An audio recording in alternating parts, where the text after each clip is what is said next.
So the first thing I'm going to show you is essentially the general or the basic strumming pattern or beat that you're going to use to play. So something like this.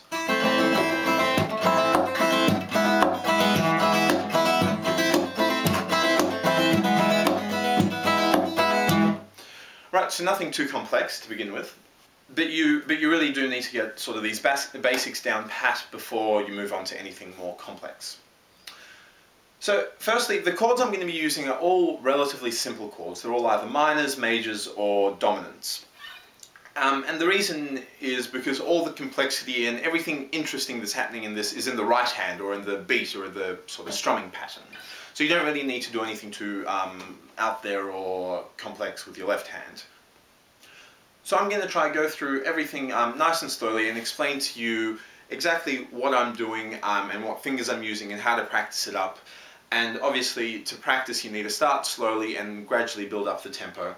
The one difficulty is it is quite difficult to show you how to play something like this slowly, because the technique you use requires you to have quite a relaxed wrist and sort of throw your hand about, sort of back and forth. And that's quite difficult to show slowly, but I'll do as best as I can.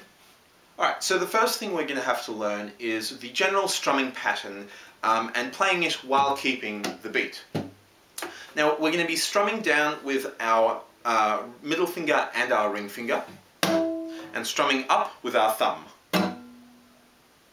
Now it helps if you let your nails grow out a little bit, because that way you can sort of hit the guitar a bit more aggressively and give it a bit more of a staccato feel.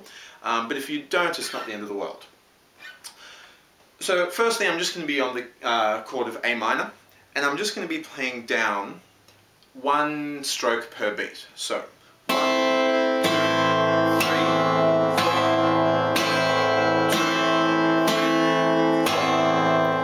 2, and so I'm trying to hit all the strings at the moment anyway.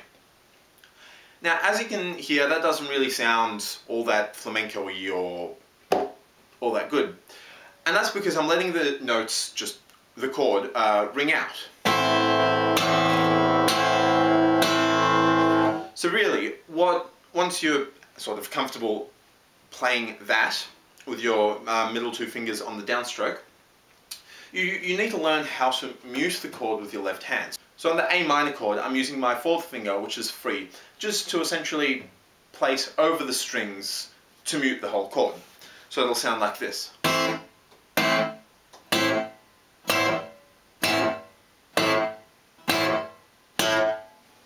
So I lift my fourth finger up as I strum, and then I put it back down straight afterwards to mute the chord. So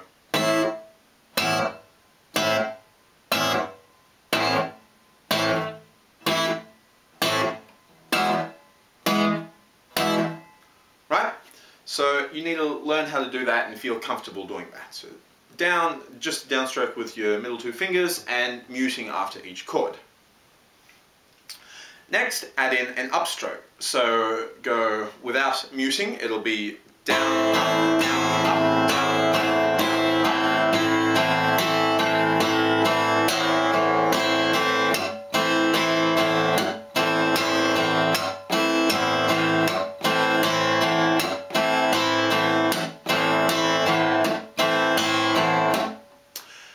and now I am muting on the third downstroke. So, down, up, mute, up, down, up, mute, up, down, up, mute, up, down, up, mute,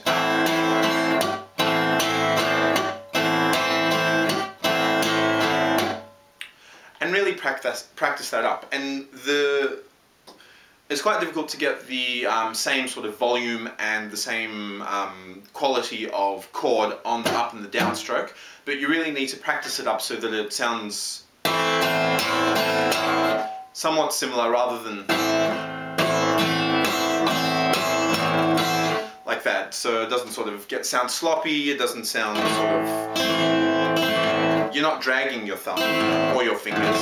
That's a different technique that you want to hit as quickly as possible so that all the strings ringing out, it sounds like one sharp staccato hit.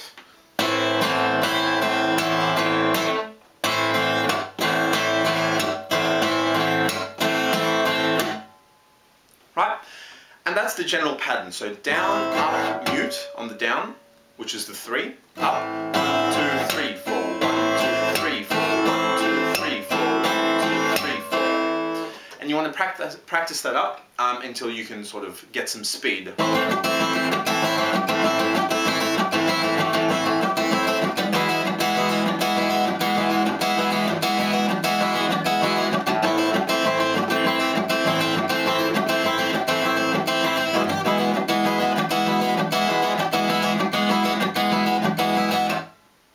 Right, so that's the same pattern. Down, up, mute. Down, up, mute, up, down, up, mute, up, but not nice and quickly.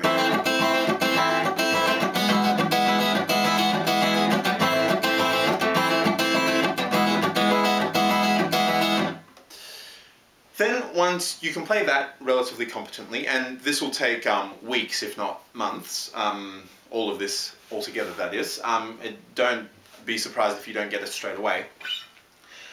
Instead of the muted downstroke, hit the guitar, the strings and the body of the guitar with your hand, so that your palm sort of hits the strings and creates a bit of a snare effect, and your fingers hit the body of the guitar. And do that in place of the muted downstroke.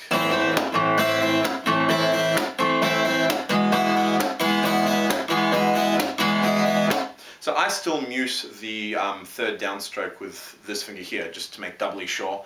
And I recommend you do that as well, just to get into the habit of it.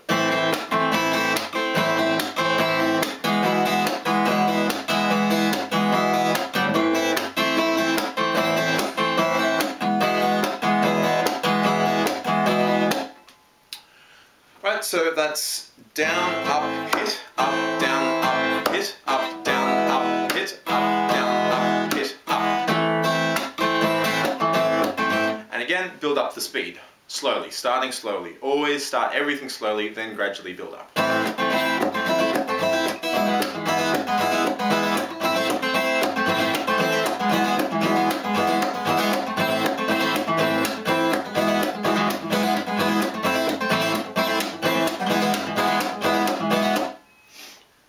And so on.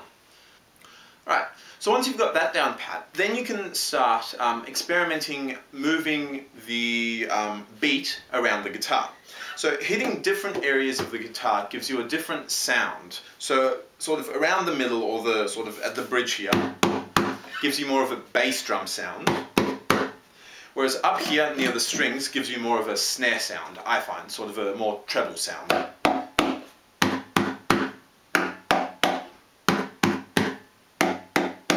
So every guitar is built differently, so it'll sound different to this guitar. So play around sort of hitting your guitar in different areas and see what it sounds like, and sort of figure out the different timbres or the different sounds that you can get from hitting your guitar. And then, instead of just playing a standard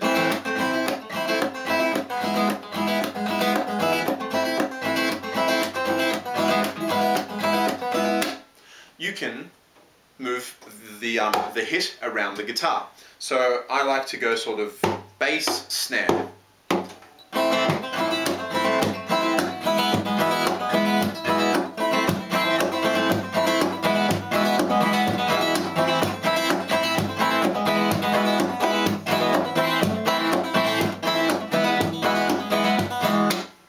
Right, so bottom and top with that same pattern.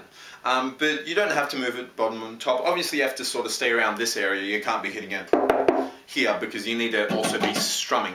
But you can stay at the bottom the whole time, or the top the whole time, whatever you like.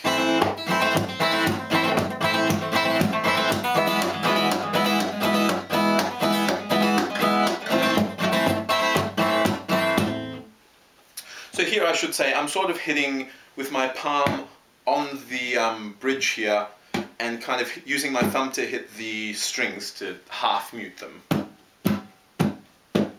But play around, hit it however you feel comfortable, or whatever produces the best sound on your guitar. Now, if you've been watching closely, you would have noticed that we're in 4/4 time, so 4 beats per bar, And I've been accenting the 2 and the 4 beat. So the second beat and the fourth beat of the bar. So 1, 2, 3, 4, 1, 2, 3, 4, 1, 2, 3, 4, 1, 2, 3, 4. And so if, in this case, the chord changes from A minor to E major, so it changes on beat 1, so 1, 2, 3, 4, change chord, 1, 2, 3, 4, change chord, 1, 2, 3, 4, change chord, 1, 2, 3, 4. But there's no reason you need to accent the 2 and the 4. You can also accent the 1 and the 3 if you like.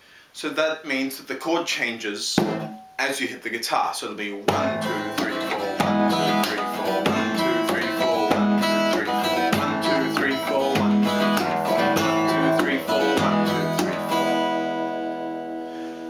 4. So the difference is slight, but it's there.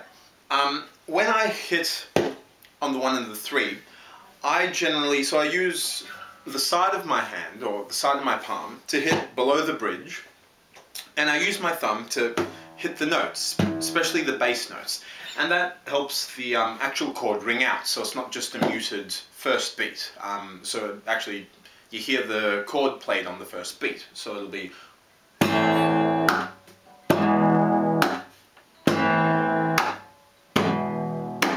So that's my thumb hitting the bottom strings there, and that's so the chord rings out on the first beat, so we don't just hear silence. So it's 1, 2, 3, 4, 1, 2, 3, 4, 1, 2, 3, 4, 1, 2, 3, 4. And obviously you don't only have to accent either the 2 and the 4 or the 1 and the 3. You can mix that up however you like. For example, a good one is just accenting the 3. So 1, 2, 3, 4, 1, 2, 3, 4, 1,